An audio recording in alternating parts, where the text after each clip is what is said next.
Zoli, why should we try? I love that. And I'm an internet fanatic. I love doom scrolling and seeing all these opinions. Not everything's wrong. There's brilliance out there. And I was telling a gal friend this morning, I no longer have to go to the library, spend hours at the library looking at books, and sit down in my chair at home with 45 or 50 books. And I now just have my iPad. It's all there. So somebody had to try to make the internet as it is. It's the very first step.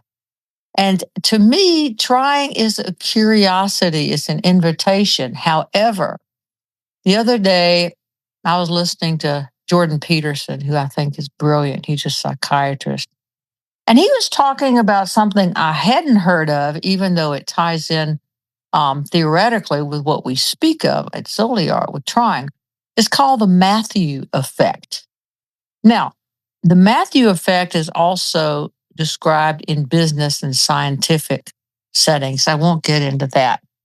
But I'll read this to you that I got off of the web. It says the Matthew effect was coined by sociologist Robert Merton from Matthew 25:29. And here's what it says.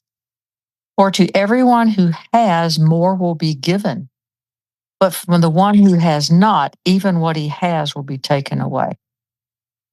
So that explains how the already successful tend to accumulate more success. End of quote. And why is that? It's an energy field. I can't say I totally understand it, but I've seen it happen over and over. For example, the other day, Tom's 8-year-old grandson's in town. He's loud. He's hysterical. Oh my God, he is the reality pirate. And he said, Zoli, from the other room. And I jumped up out of my chair and I end up tripping over my shoes because I'm so graceful. Turned my ankle, swollen ankle, all this. And I thought, okay, you have 5 seconds to pick yourself up off the floor and say, this is temporary. It'll get better. Ibuprofen and ice and arnica. You'll be fine, which I did. And then I watched myself want to go into a drama. Tom, my husband, the medic, look what I did. And I didn't do that. So what I got more of was moving into the future more rather than staying stuck in the, oh, I have an injury. And I did. I whacked it really good. I did a great job on that. But the idea is to move forward, to move forward. And the Matthew effect says that if you're having just a crappy day and you start smiling, what happens? It is true. You start feeling better. It is like a grace from God. It is a grace that happens to us. Now, why is it that when folks end up losing a lot and they think they're going to lose more, they do? It almost seems like metaphysical cruelty to say, well, if you don't have enough, then you probably won't get more. I don't think that's what it's saying. I think we have to back it all the way up to the energy field of trying. So, as you well know, if you're going to have a crappy day, you have to put out effort to have a worse day. I mean, come on, we all do it. How can I benefit from this? By feeling worse or by getting self-pity or other people. How can I do that? We all do that too. And I'm really overshooting this. There are so many innuendos in between everything I'm saying. But the purpose of what they call the Matthew effect is to say the way that this universe seems to work is through what the woo-woo people call the law of attraction. Why? I don't know. I'm not a physicist. You don't want me quoting physics, believe me, because I'll get it wrong and I'll lie. I don't understand it. But it works. Why is it that when we put an energy out there, for example, who invented that table I see across the room? Somebody had to think that in their mind first. Everything you see was a thought before it was a physical object. Somebody had to try, they had to put out effort into the world. And it's like attracting atoms to it, attracting molecules to make it physical. I'm fascinated with that.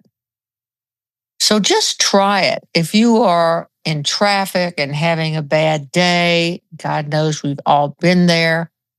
Try getting yourself out of that by doing something outrageous in your mind. Try this. Everybody you see in those dozens of cars around you, when you look at them, they have your face.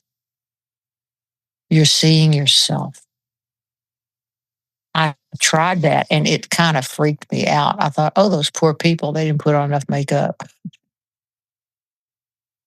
But what it does is it really depersonalizes us because we see more of the soul and the hope that we feel and the trying. That is your soul saying, oh, come on, you can do this. Does that make sense?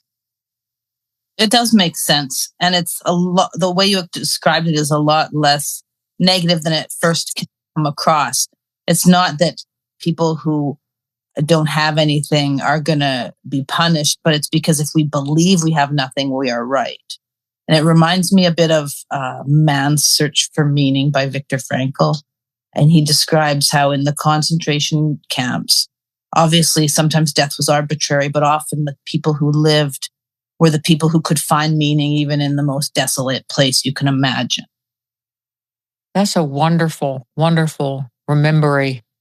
And there was a story, I think you and I discussed this a while back, maybe last year, of a man who was in the concentration camp and a guard shot somebody in front of him.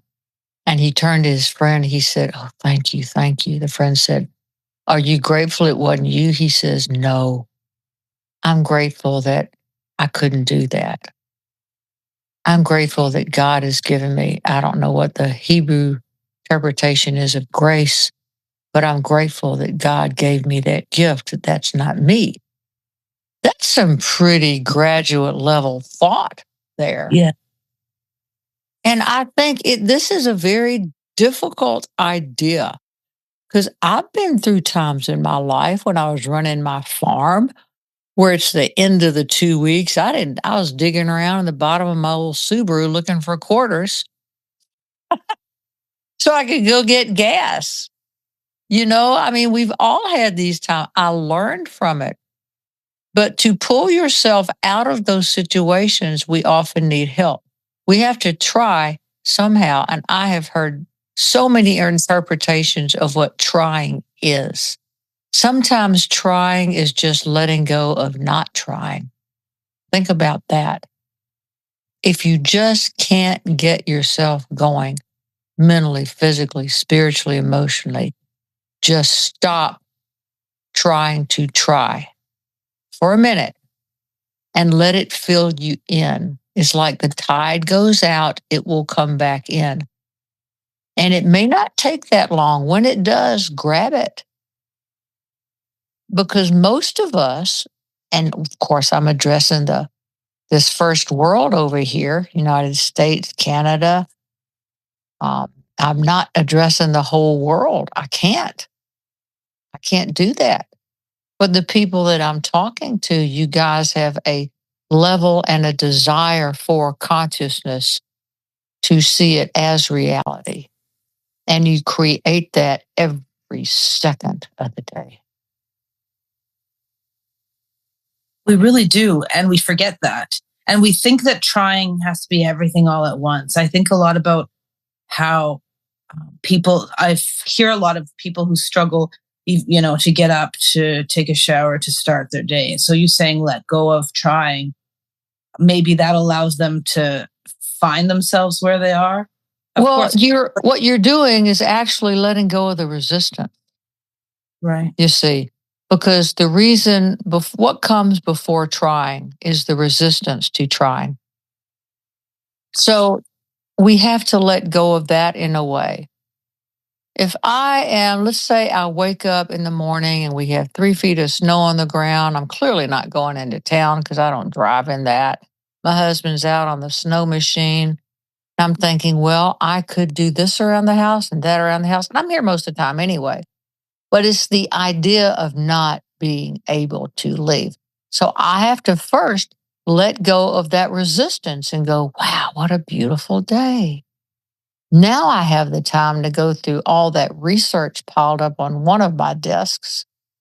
I'm obsessive. I don't just have one desk with research, there are about 5. So it's the avoidance. We avoid and then we create this stress, and stress is resistance. So once you let go of that a bit, just you sit there and go, oh, this is awful.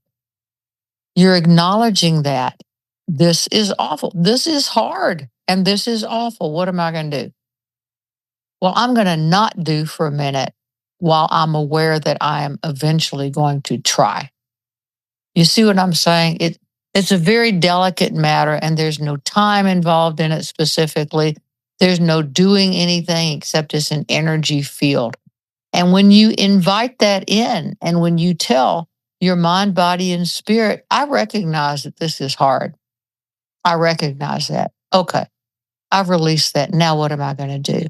And for me, that works. I don't know about you guys. My husband says, of course, the military, there's no trying. You're just going to do it. Yoda said that too, right? 30 years of that. Yeah. Yeah. You don't know. You don't try, dude. You just do it. And there are consequences if you don't. And a lot of times what we're afraid about with trying is the consequences.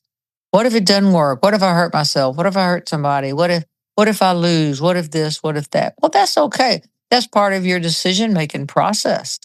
And I think that's like a frontal brain thinking that I'm trying to discern and figure things out. It's not always bad, but you don't want it to go on forever and ever. You want to make a decision. You want to get off the fence and be decisive at some point. I think that's just Zoli's rules of trying. Well, that makes sense to me. And it's also a gentle approach for, especially if you're struggling. Again, acknowledging in North America, things are different than other parts of the world. But if you're struggling, you can stop and just stop. And then you can see why you're so against trying or what part of it is. You can just eventually feel into why it's so difficult, what you're resisting. Exactly what you said. There it is. There's the feeling. And, the internet culture, you just told me that you were talking to your kids about the Ouija board, trying to explain to them why it really wasn't a healthy thing to do and how you can, what'd you tell them? How they could? Well, I just said that with the Ouija board, you might be wanting to talk to your grandfather who's passed, but you don't know who you're actually talking to. So one of my sons said, oh, so the Ouija board is the internet of the spirit world because you don't know who you're talking to on the other end. And that's exactly right. Right. And the internet makes us it encourages us to go faster, faster, faster, faster. My girlfriend I chatted with this morning addressed that as that is partially why kids, and I don't know what age, to me, anybody under 45 is a kid, why certain populations feel so differentiated, so separate from each other. And there's so much bullying because we've lost that personal touch that we need to put that down and just sit for a second. For me, I have to do that. I'll give y'all a tool. This is a fun tool because we're always saying, how do we do this? What do you think? Well, what do you think? So I'll do what's called a reality check. And I will, if I'm driving in my truck and my mind is wandering, I'm thinking, okay, Zoli, come back to reality here. What day of the week is it? What time is it? What are you wearing? What are you doing? Where are you going? Today is so and so. It's like I get back in my body. And what does it mean when you say get into your body? It means brings your consciousness back to the here and now. And don't go off dreaming if you're trying to be here now. Dreaming, there's nothing wrong with dreaming, daydreaming. But sometimes I've got this Piscean ascendant and Neptune rules my chart. So I can be very woo-woo and out there, but it's also what gives me my gifts. So once again, it's good and bad, but you can do a reality check and it's kind of fun. And you can also say this, and I got this from Carolyn Mace, MYSS, who I've mentioned quite a bit. She was one of my main teachers back in the day. She said, say this, I call back my spirit into my body. So I've morphed that into, and I'll do this when I'm driving out of the driveway going down the mountain. I always say, in the name of Christ and the Holy Mother, that I call back my spirit from all places I have sent it, and all places it has been called. I invoke 100% of my spirit right here, right now, at all times. And I feel that shift. Depending on how far out I've gone, but I feel it. And certainly when you're driving a truck, you need to be in your body. I think my spirit works overtime. These guides are like, well, you better go with her. She's kind of goofy today. But those are some fun things that you can do. And it doesn't have to be heavy and all consuming. Make up your own agreements with yourself. The parts of us that we just ignore sometimes can run our life, and those parts can keep us from trying. So, what do I mean by that? Because that's a very definitive, rich statement. There are parts of us that when we sleep go off and do things. They're schools, so to speak. And there are parts of us, if we've been reading something, thinking something, we send our spirit out to adventure or to worry or whatever. And it's a delicate balance of calling that spirit back in. When you try to do something, I think that you are using a lot of those other parts to join together. It's like you're collaborating with all the parts of yourself. Does that make sense?